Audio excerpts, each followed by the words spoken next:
Hadur, he would like to know about one verse of poetry in Arabic of Hadith Masih Maud alayhi salam, which he just read.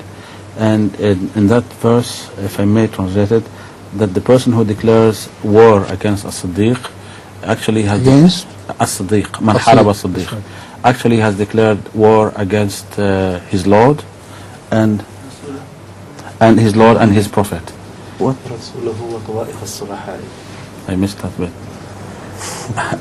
If I may ask him to read it again, because I missed it. Man harab as-Siddiqa harab rabbahu wa rasulahu wa tawaifa sulha.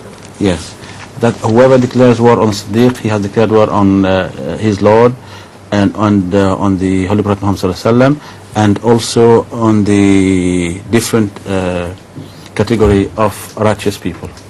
Right. So he would like to know who are the Tawa'if as-Sulaha.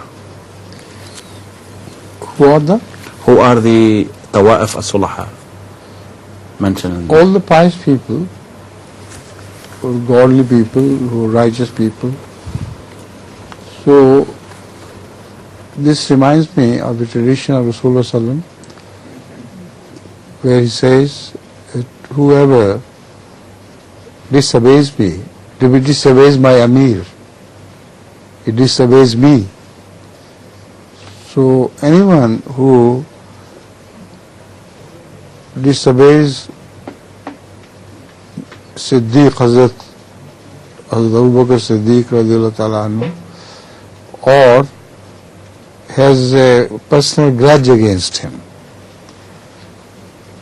such a person would be counted by God to have a grudge against God, against the provident Rabbul Alameen, and against his Prophet Rasulullah sallallahu alaihi wasallam, and against all the Salihin, the righteous people. So he will be rejected by God altogether. This is the meaning of the true import of this verse. And this verse of Rasulullah al-Muslim.